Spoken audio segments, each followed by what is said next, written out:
पारिजाताय स्तोत्रवेत्रैकपाणये ज्ञानमुद्राय कृष्णाय गीतामृतदुहे नमः. Pranams everyone. We are in the 5th chapter, Sloka number 2. Shri Bhagavan uvacha Sannyasa Karma Yogascha niḥśreyasa-karau bhau tayostu karma sannyasat karma-yogo viśiṣyate. Sannyasa Karma Yogascha niḥśreyasa-karau bhau tayostu karma sannyasat karma-yogo viśiṣyate. So Bhagavan is answering to Arjuna's question. Arjuna's question was, Bhagavan, please tell me, you have praised both sannyasa as well as karma yoga in previously. So tell me among these two, which one is good for me?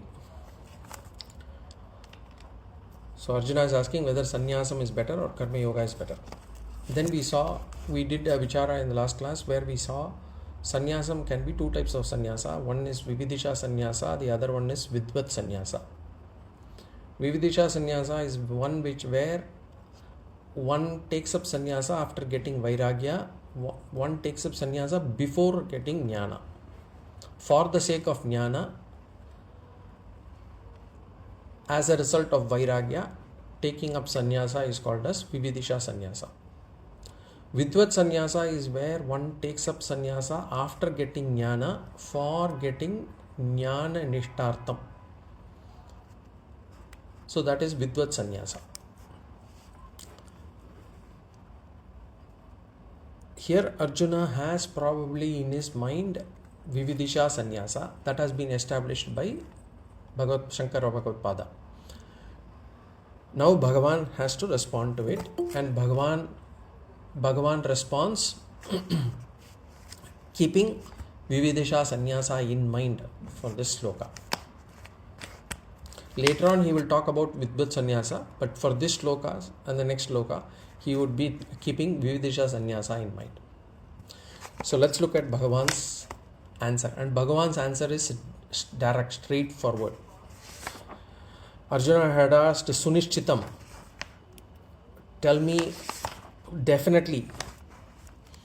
So Bhagavan gives a definite answer, and the answer is there in the second line, last part. Last part is karma-yogo viśiṣyate. Karma yoga is better. Karma yoga is better is what Bhagavan says. Better than what? The previous word, karma sannyasat. So karma yoga is better than sannyasa. That is what Bhagavan says. Now to get the meaning of the entire sloka, the first line says Sannyasa Karma Yogascha. Sannyasa and karma yoga niḥśreyasa-karau ubau. Ubau means both. So both sannyasa and karma yoga niḥśreyasa-karau ubau. Niḥśreyasya means niḥśreyasa-karau means both are conducive to liberation. Both can give moksha. So sannyasa can also lead you to moksha.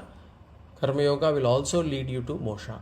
Both sannyasa and karma yoga are conducive to liberation. Then in the next line he says tayostu. Tu tayo means among these two, among karma yoga and sannyasa.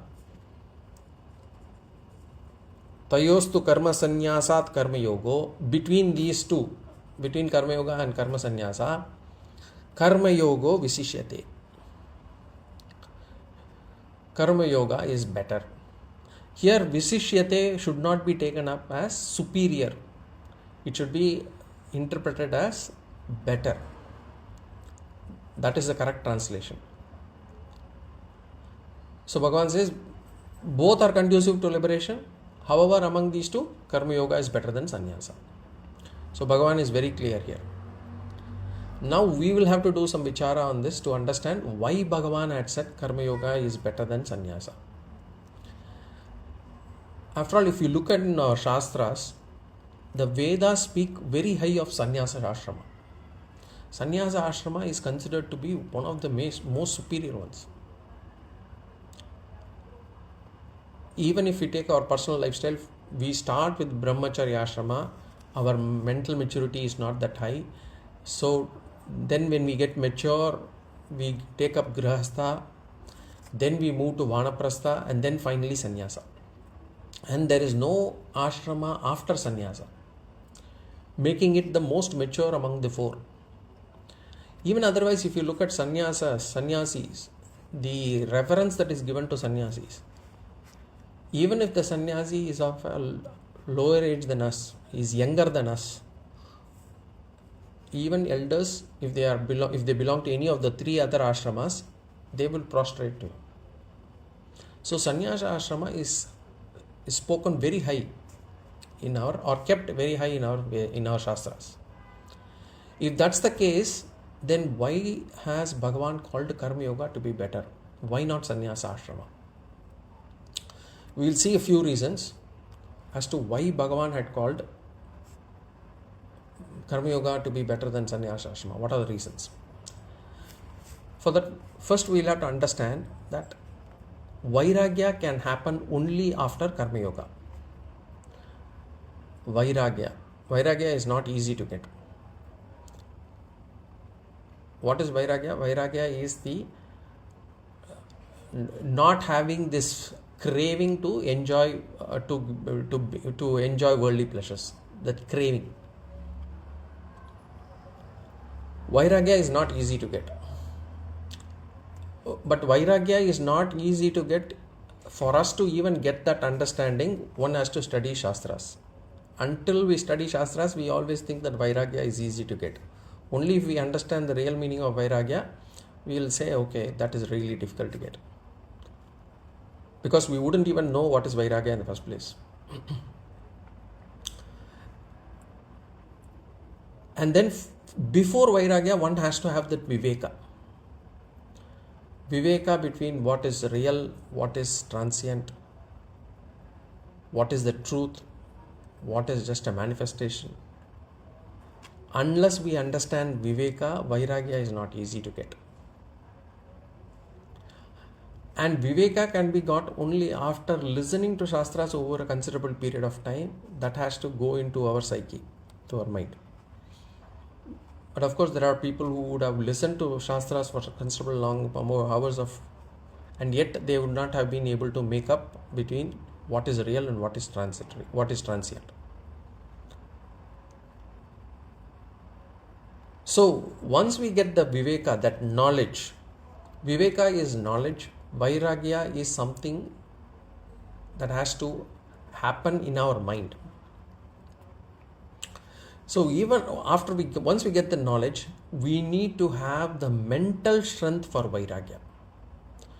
Because Vairāgya, as I said, is a state of mind. It needs to be attained in our mind.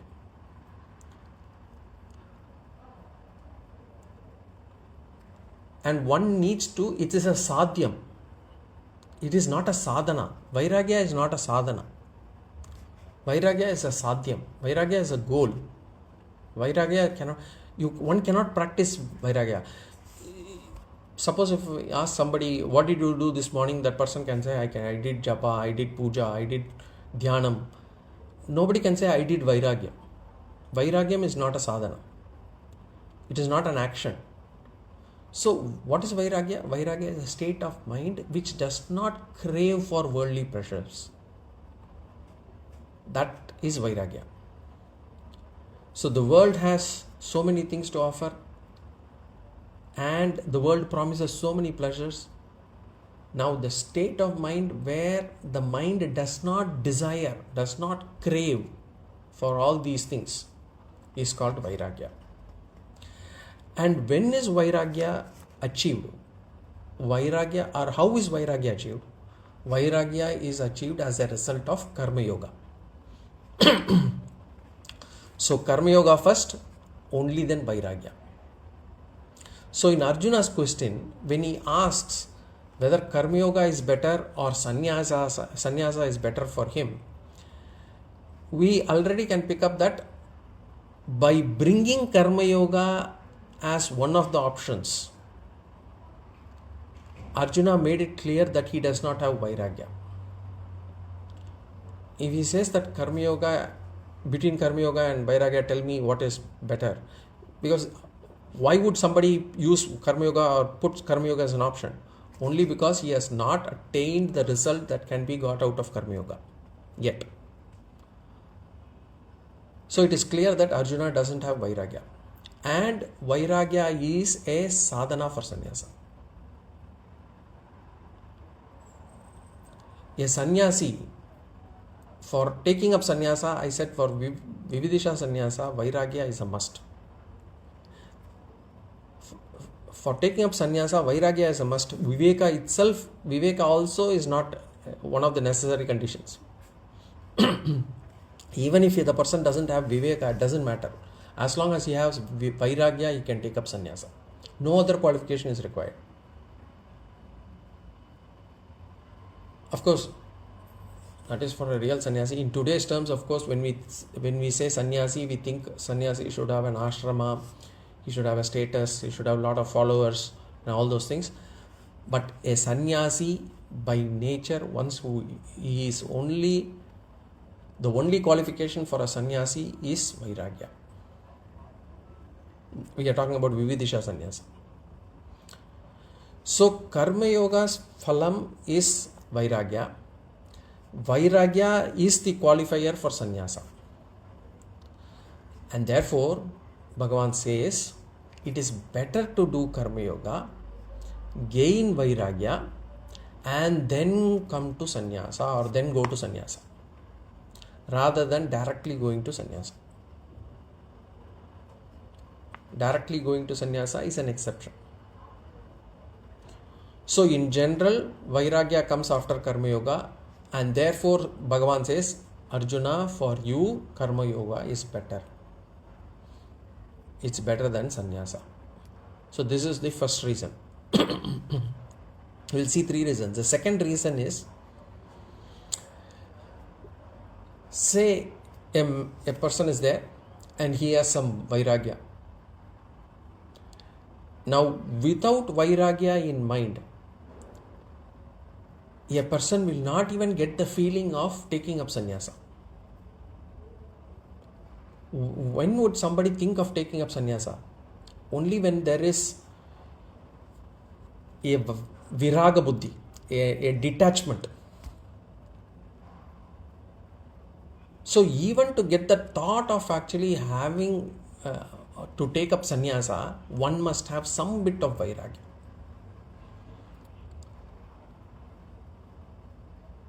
Some people think of taking up Vairāgya because there is a problem at home, or there is a lot of, when there is a problem at home or when there is a lot of debt, what happens is, at that point of time, the mind gets into a detachment mode. And therefore, the person is able to think about sannyasa. So, one is when there is some bit of Vairāgya in mind. Say, let's take another person now who has the same amount of Vairāgya as the other person. Now, one person has got some amount of Vairāgya and he wants to take up sannyasa. Then there is another person who has also some amount of Vairāgya, with the same amount of Vairāgya as the other person, but this person wants to do karma yoga. Now, in between these two, if you look at it, for the person who has taken up karma yoga, there is no question of failure. Because Vairāgya is such that Vairāgya is a state of mind sometimes that one need not have it at all times. To have it at all times is Tīvra Vairāgya. But what happens sometimes what happens is, we have Vairāgya for some time, then our old samskaras, they come to the fore in our mind. And we drop Vairāgya. We crave for worldly pleasures. Because without our knowledge, there is always some dirt inside our mind that will come to the fore. So the Vairāgya, initially it could come as a spark, but it is not mandatory, it's not essential that it is there at all times. Every one of us, we would have got a spark of Vairāgya at different points of time. Within our lives, we would have got this spark of Vairāgya. But unless it is kept alive, unless we actually nurture that Vairāgya, it will die down. And our dirt will come out in our mind. So let's talk about these two persons now. For the person who has taken up Karma Yoga, for him, what happens? He has some bit of Vairāgya, that's okay. But he is following Karma Yoga. Which means what? He is fulfilling his desires through dharmic means. He is taking everything as Ishvara Prasada. He is doing his duties as Ishvara Arpana. Whatever desires he is enjoying, he takes them as Prasada. Follows Dharma. Thereby what he does is, he is able to get an opportunity to free himself from his samskaras through this dharmic life. So that is for this person. For the person who had taken up sannyasa because he had a spark of Vairāgya, now what happens is, because he has taken up sannyasa, he has renounced a lot of those duties that are supposed to be done as part of grihastha. Not only that, because he has taken up sannyasa, there are a lot of enjoyments that he would have to forego. So which means he had lost an opportunity to purify his mind. Because what happens after taking up sannyasa, somehow these dormant desires, they spruce up, they come up. And when those desires come in the mind, those desires are called ashuddhi. He had lost an opportunity to purify the mind by going through the process of fulfilling those desires in a dharmic manner, taking it up as Ishvara Prasada. Because he has declared himself as a sannyasi. So, if in case he has declared himself as a sannyasi and tries to enjoy these desires, then he becomes a hypocrite, mithyachara. And his mind is still craving for pleasures and all those things. So, for that person, he is neither able to enjoy them, nor is he able to overcome them. Therefore, a person who follows Karma Yoga is in a better position, because he is able to purify his ashuddhi over a period of time. And he is able to fulfill his desires in a dharmic manner. And by fulfilling his desires in a dharmic manner over a period of time, he is purified. Whereas a person who has taken up sannyasa because of the sudden spurt of Vairāgya, the ashuddhi comes to the fore, there is no opportunity or little opportunity for him to purify. He might have some duties, but those duties may not be good enough for him to purify his mind. He can go to an āśrama, he can do some karma yoga there by serving the people around the villages, by doing service to the āśrama, by doing service to the guru, but the opportunities are less. There have been people who had taken up sannyasa because of a sudden spurt of Vairāgya, and they feel bad for taking it up. We know. So, that could be the second reason why Bhagavan says Karma Yoga is better than Sannyasa. Why? To make sure that the person does not become a hypocrite. So Bhagavan talks high of Karma Yoga. This is the second reason. So first reason is Sannyasa can only be got if a person has Vairāgya, and Vairāgya is an important qualification for moksha. But the benefit of living a life of karma yoga is actually Vairāgya. The benefit that one attains by living a life of karma yoga is actually Vairāgya. Therefore, being in karma yoga is like being in a safe ground. So instead of taking up instead of taking up sannyasa, it's better to take the path of karma yoga. Strengthen Vairāgya. Okay.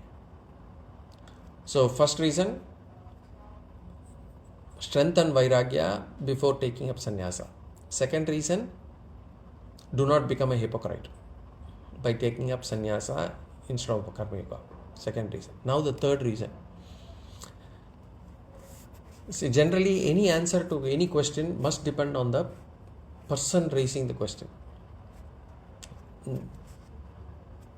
In our śāstras we call this nyāya as adhikari anurupam uttaram vaktavyam. Adhikari anurupam. Depending on the qualifications of the person who is asking the question, the answer should be given. The reply or teaching should be given in accordance with the qualifications or the capacity of the recipient. So here, Bhagavan's view is that apart from exceptions, in general, if we look at it, this answer, karma yoga is better than sannyasa, holds good for most of us. That's why when Shankaracharya Bhagavad-pada, when he wrote the introduction to Bhagavad Gita, he writes, Arjunam nimitta kritya. Arjunam nimitta kritya means Bhagavan makes Arjuna the instrument, or using Arjuna as a representative case, Bhagavan gives this teaching. Nimitta kritva means it is not meant for Arjuna alone. These teachings are meant for everyone. So this Arjuna's inner conflict, that grief, the confusion that he had in the first chapter, they are all representative of generally speaking, all humans. So Bhagavan used Arjuna's situation to give this universal teaching of Bhagavad Gita, which includes dharma, karma, bhakti, jnana and all those things. So in general, everyone should be going to sannyasa only after karma yoga. So these are the three reasons. One, Vairāgya comes only as a result of karma yoga. Two, if a person takes up sannyasa with some ashuddhi, he loses the opportunity to purify himself and he becomes a hypocrite. Three, in general, it is advised for people to go through sannyasa through karma yoga. And therefore, Bhagavan talks high of karma yoga. We should not forget, or we should not ask, what is karma yoga now? What is karma yoga? Karma yoga is continuing one's duties without renouncing them. Doing one's duties as Ishwararpanam. Accepting all results as Ishvara Prasada. Performing Panchamaha Yajnas is karma yoga. Contributing to society is karma yoga. So all these things. Now, another Sampradaya Guru, in his commentary, what he does is, even this Vividisha Sannyasa, he splits it into two. We had already seen sannyasa to be two. One is Vidvat and Vividisha. One, Vidvat is taken as a result of Jnana. Vividisha is taken as a result of Vairāgya. Now this Vividisha itself he splits into two. He says one as a result of Purna Vairāgya and the other as a result of Apurna Vairāgya. Purna Vairāgya means complete Vairāgya. The other taken with a little bit of Vairāgya or incomplete Vairāgya. Now if we are to ask a question as to what sort of sannyasa did Shankara Bhagavad or Buddha take? Then the answer is they took not Vidvat Sannyasa, they took Vividisha Sannyasa. Shankaracharya, Bhagavad Shankaracharya, he takes up Sannyasa. He had complete Vairāgya. Then he goes to a guru, attains Jnana. After attaining Jnana, the same Sannyasa lifestyle helps him in getting Jnana Nishtha also. Similarly, Buddha, he left everything and he went. He also took up Vividesha Sannyasa. He too had full Vairāgya. And for him, the Vairāgya, how did that state of mind change? He just saw one dead body. He saw one dead body, and that was enough for him to get a clarity on this world and the clarity on the ephemeral nature of this world. He was a prince and he was able to make a quick call, and he decided that I will renounce everything. So for those people like Shankara Bhagavad or Buddha, they are like, their minds are like dried wood. They are ready for this jnana fire. And their prarabdha is such that until that certain time, they will be in a place where, because of the karma bandha and the prarabdha. Then once the time comes, they leave everything and they go with full virakti, full vairagya. They are tīvra vairagis. Tīvra vairagyam is not easy to get. So here, when Bhagavan says karma yoga is better than sannyasa, Bhagavan is not talking about tīvra vairagya. Here he is talking about manda vairagya, not adama vairagya, also manda vairagya. For those people also, it is safe to be in karma yoga.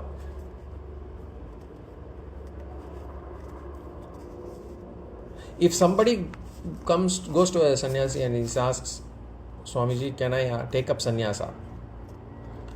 The answer will be no. Not that the sannyasi feels that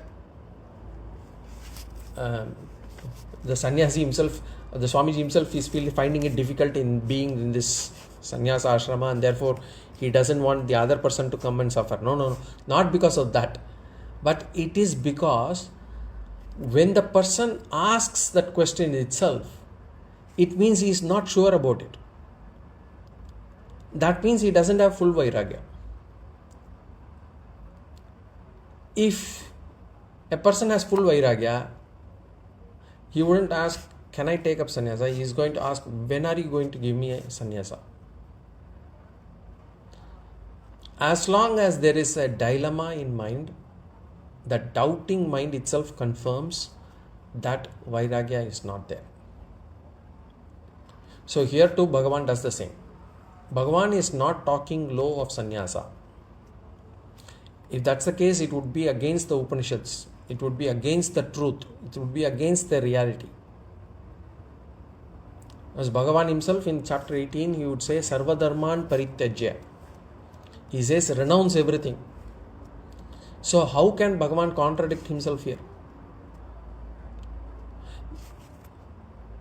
Remember, in our culture, renouncing and renunciation are our goals. Our goals are about renouncing only. The whole grihastha ashrama is to renounce this ashrama at all. The whole question of having a family, having people around us, is to slowly renounce them only. But to get there, karma yoga is the way to get it. Best place to be. That is how we have to understand this. So remember, when we read this answer, we are not talking about Purna Vairagya. We are not talking about Purna Vairagi. We are talking about a person who does not have Purna Vairagyam. If it is a question of whether it is better to take up sannyasa or karma yoga, the answer is take up karma yoga, get full purna vairāgya. So in that case, karma is better. So we'll go to the next sloka. Sloka number 3.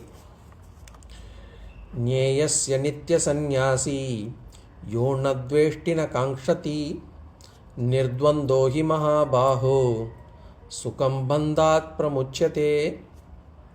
Nyeyasya nitya sannyasi yo na dveshti na kankshati nirdvando hi mahabaho sukam bandhat pramuchyate. So previous sloka Bhagavan said karma yoga is better, but in general we say it is karma which binds us. We are all bonded by karma, bound by karma. So now we can have a question: how can karma yoga, or how can karma which makes us live in bondage be better than sannyasa where there is no bondage? Because sannyasa is freeing ourselves from bondage. Relationships are bondage. Possessions are bondage. Wealth is bondage. So if we let go of these things, if we are freed from such bondage, it is sannyasa. So being in karma is bondage. If that's the case, how can Bhagavan say that being in karma yoga will not create bondage? So Bhagavan gives clarity here. Bhagavan talks about the reasons why karma yoga will not create bondage. In other words, this is actually he is re-establishing why karma yoga is better. Now for us to understand this, we have to recollect one of the important essence of karma yoga. Bhagavan had given it earlier. You remember there are certain definitions of karma yoga that was given by Bhagavan in chapter 2. One of the important definitions of karma yoga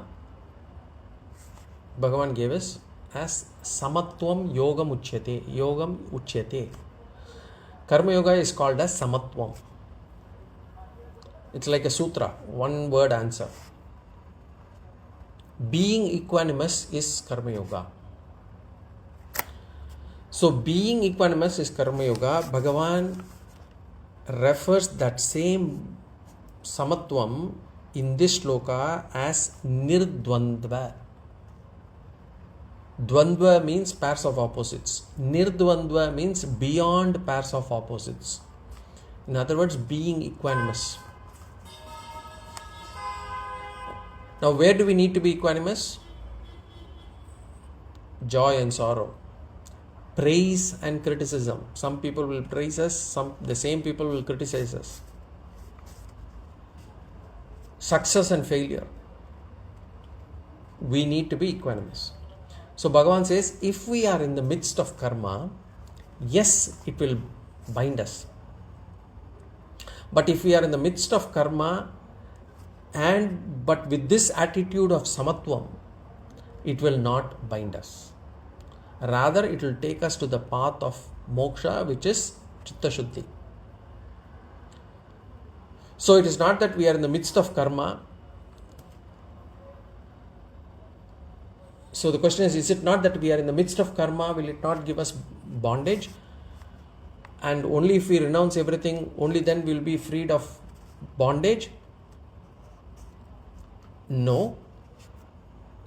We need not be in bondage even if we are in the midst of action, because of the attitude of nirdvandva. The attitude of nirdvandva, which is the defining characteristic of karma yoga, it will ensure that we are not kept in bondage. So if we go to the sloka, nyeyasya nitya sannyasi, nyeyaha means to be known, to be understood. Nyeyaha, to be understood. What is to be understood? Saha means he. He refers to the karma yogi here.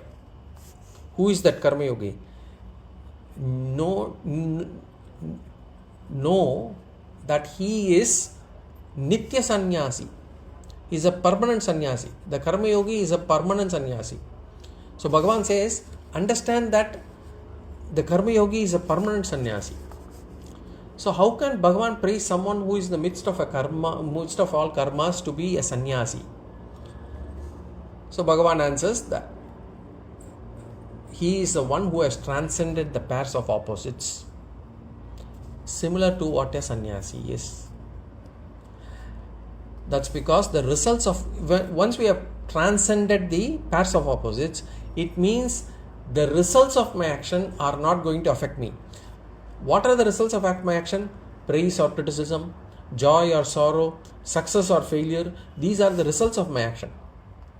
And if the results of my action are not going to affect me, then the karma is not binding me. And therefore, I am as good as a sannyasi. In the case of sannyasi, he has to renounce karma, and therefore he is freed from the results of karma. In this case, I am not freeing myself from my karma, but I am freeing myself from the results of karma, and therefore I am free from bondage. How is that possible? Only if I have this attitude of samatvam. Samatvam is a very important attitude. Not affected by the results of karma. And therefore Bhagavan says, therefore he too is a sannyasi. Niḥśreyasa nitya sannyasi. Yo na dveshti na kankshati. He who does not hate, yahana dveshti, yahana kankshati. He does not desire. So Bhagavan is giving the lakshana of karma yoga here. Na dveshti, na kankshati. No likes, no dislikes. So you don't have any likes, you don't have any dislikes. And whatever results, you take it as samatva. Who is this person? Bhagavan says in the second line, nirdvandvaha. Nirdvandva means who is beyond the pairs of opposites. Sukha, dukkam, manam, apamanam. He is freed from the pairs of opposites. And how can Bhagavan say he is freed from dvandva? Because in the first line Bhagavan says he does not desire, he does not hate. On what does he not desire, not hate? He does not have any likes or dislikes on his duties. He does not, which means he will perform his duties whether he likes them or does not like them. Second, he does not have likes or dislikes on the results of the action. He is not craving for a particular result. Generally speaking, when it comes to our duties also, we have certain duties that we love to do, certain duties that we do not like to do. And similarly, when the results come, there are certain results we love, we would want, certain results we do not enjoy. It doesn't give us comfort. So when we do not have likes or dislikes on our duties, when we do not have likes or dislikes on the results, it is karma yoga, it is called as samatvam, it is called as nirdvandvaha. Mahabaho is Arjuna. So Arjuna, know that a person who is free from the pairs of likes and dislikes, he is nirdvandvaha, he is karma yogi, he is sannyasi. That's what Bhagavan says. Then what is the benefit of karma yoga? Bhagavan is giving in the last part. Sukham bandhat pramuchyate. Pramuchyate means completely freed. Muchyate means freed. Pramuchyate means completely freed. Completely freed from what? Bandhat. From bondage. Being from bondage. But being freed from bondage is difficult, isn't it? Bhagavan says no. He says sukham. Sukham bandhat pramuchyate. Sukham means here anayasena. Effortlessly, easily, he will be freed from bondage. He is completely freed from bondage effortlessly. Not only easily, completely also. Who is freed from this bondage? Sannyasi. Who does Bhagavan call this sannyasi? Who does Bhagavan call this call as sannyasi here? Karma yogi. So Bhagavan calls karma yogi as a sannyasi and says he does not have likes or dislikes. He effortlessly is freed from bondage completely. Now, how come a karma yogi is freed from bondage? This question will come to us. Especially when I am going in the midst of duties, when I am doing action, I am in the midst of action. How can I be freed from bondage? See, the benefit of karma yoga is freeing from pairs of opposites. When the mind is freed from these pairs of opposites, the mind will be calm, the mind will be peaceful. When I do not have anxiety about the result, when I do not have a fear on the result, the mind will be calm. When can I have not anxiety, no fear, no that expectation? Only when I don't have any likes or dislikes on the result. When I am willing to take whatever comes through, then my mind is calm, mind is peaceful. So if we look into our mind, the mind gets affected from mostly these pairs of opposites only. Someone praises us, the mind gets excited. Someone criticizes us, the mind gets angry. Even when we are in the midst of super enjoyment, the mind is not calm.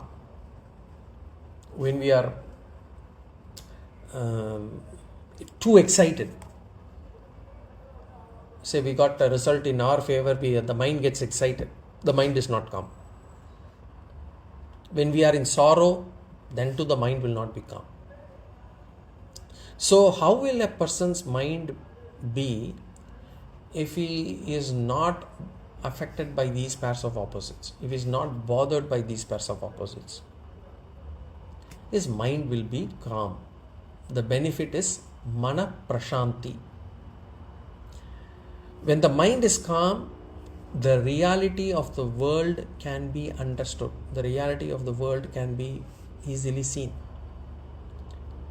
Just as like when the water is calm, the water is clean, you go to a certain rivers or certain seas, certain lakes,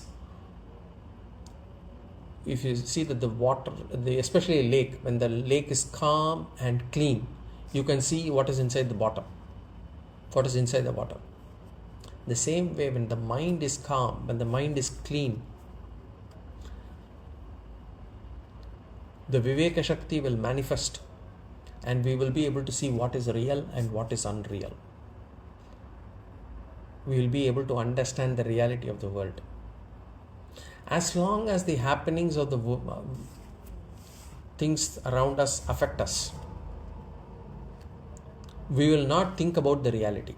When we are constantly only thinking about this person, that person, this issue, that issue, he is like that, that person is like that, I am not able to do this, I am not able to get this, I am not able to achieve this, I am not able to enjoy this. If we are constantly focusing only on people and things around us, we will never be able to realize what this world is. Our sights, we become very short-sighted. We don't understand what is the goal of this life. What is the purpose of our life? What should we attain in this life? We do not think about these things at all. Every day, every moment, we are only thinking about people, relations, their words, what did they say, what did they do, how they did to me, what they did to me, what should I get, where should I enjoy myself, how can I enjoy myself, how can I come out of this place. We do not think about what is the purpose of this life? What is this world meant for? These are the things that keep us close to Maya. We are immersed in these worldly things. When the mind is not affected by worldly matters, when we are not affected by all these petty little things that are there around us, then it becomes qualified for tattva vichara. Then we really use our intellect, God-given intellect, which is to be used for a higher purpose, we put it to real use. We try to understand what this world is meant for. What is the purpose of my life? Is finding fault and having problems with people is the only purpose? Or what am I here for? What is Viveka? We understand what is the reality, and then we think about Vairāgya. Then we understand, practice karma yoga in such a way that we are able to get Vairāgya. Then we come to jnana yoga, get jnana, and then finally attain moksha. So if every few minutes or we should try to be aware of what the mind thinks. And if we look at it, it is mostly these pairs of opposites that cloud our mind. Either we are happy with something or we are unhappy with something. Either somebody is praising us or somebody is criticizing, there is some manam there or apamana there. So, when the mind is not affected, then we do this tattva vichara. So what we have to do is to pull out the mind from these worldly things once in a while, do tattva vichara. Continue in the path of karma yoga so that we can get into the jnana yoga stage and then finally get moksha. So because karma yoga happens to be the first step and the last step for it is moksha, Bhagavan gives the final benefit here itself. He says sukham bandhat pramuchyate. The person is able to get rid of bondage effortlessly when he is able to transcend the pairs of opposites. When the external happenings do not bother us, only then we get the qualification for tattva vichara. So in the third sloka, Bhagavan teaches that karma yoga will not bind us. Now we'll go into the fourth sloka.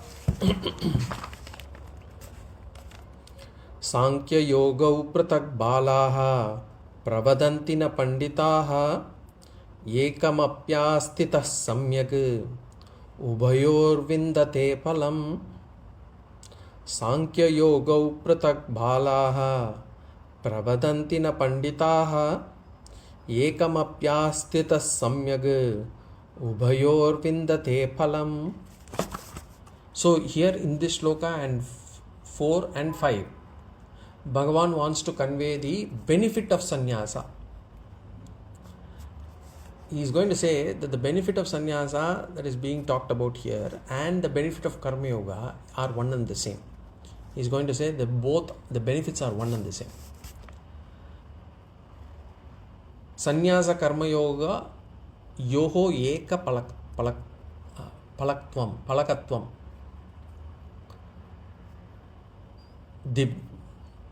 The benefit eka palakatvam. They are one and the same. Only one fruit, only one benefit from both, or the benefit are one and the same between sannyasa and karma yoga. So before I continue on this sloka, is there anything that needs to be discussed that was discussed in the group that we want to take up? Something like jnana and bhakti was actually discussed, and then there was also this question, Ashish ji, that you wanted some clarity on. Anything that you want me to discuss today? No, I think I did raise the pitch, but I think if it is for everyone's benefit, there was a doubt. Let me just recheck that. Then in the meantime, if someone else wants to ask something, please go ahead. Guruji, the use of ni, right? Niḥśreyas. Is it ni has got ni? negation or something like that? No. No, I think, Guruji, correct if I'm wrong, but I think that means none of them is better than the other is probably what it says. Yeah. Does it? Sorry, Ashish, I'm not able to hear you clearly. Oh, is it any better now? Yeah. Okay. So what I'm saying is, I think what it means is that none of the two is better than the other. I think that's what it means, right? Niḥśreyasa means it is conducive to liberation. That's what it means. Because Shreyasa means the best, right? Correct. The top Shreyas, right? Yeah. So niḥśreyasa, to my mind, meant that none of them is the best. Both of them are kind of Equal. That's how I took it. Okay. Yeah. Okay. Yeah, so my question, if I can just go to that quickly, I'm sorry, I'm just quickly jumping into it. I think Guruji had circulated this, saying which said that one can acquire Advaitic tendencies only by the grace of Ishvara. And the doubt I had, which I was asking Guruji, was that the Advaitic mark talks about going through the path of Gyan, and hence I thought that the importance of Ishvara is not there. It is more of, just staying focused and using the path of Gyan, first through karma-yoga, then Gyan, and then moving into, attaining the moksha. While this statement talked about Advaitic tendencies can only be acquired through the grace of Ishvara. So that was my doubt, really, Guruji. Okay. Got 6 minutes. So, the Advaitic, there is a misconception that Advaita doesn't talk of Bhakti or Ishvara as a concept, and that Jnana Yoga is good enough, the understanding or knowledge is good enough for moksha. This is not the right understanding. The correct understanding is Ishvara is part and parcel of the entire journey for an Advaitic seeker. The Karma Yoga starts with Ishvara Arpana, Prasada Buddhi. So Ishvara is part and parcel of it. Upasana Yoga talks about meditating upon Ishvara, again part and parcel of it. And then once we come to Jnana Yoga, when we talk about Jiva Ishvara Aikyam, of course we are talking about Ishvara as an entity and then Jiva as an entity, and we are also having Ishvara. Knowledge of Ishvara is different, but the understanding of Ishvara is there. And what here this particular saying says is, Bhagavan is part and parcel of every stage of a spiritual seeker. You cannot split religion and spirituality.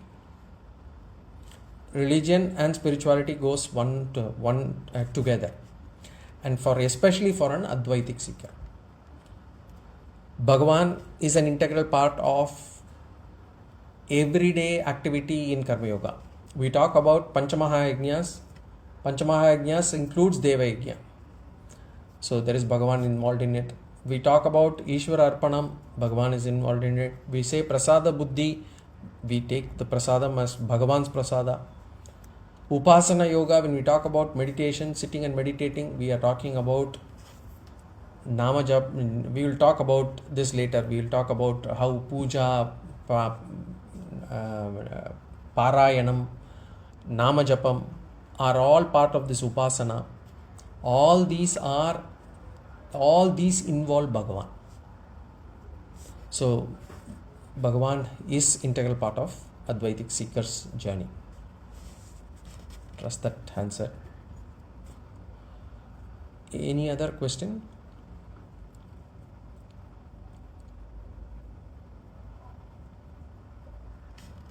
Thank you.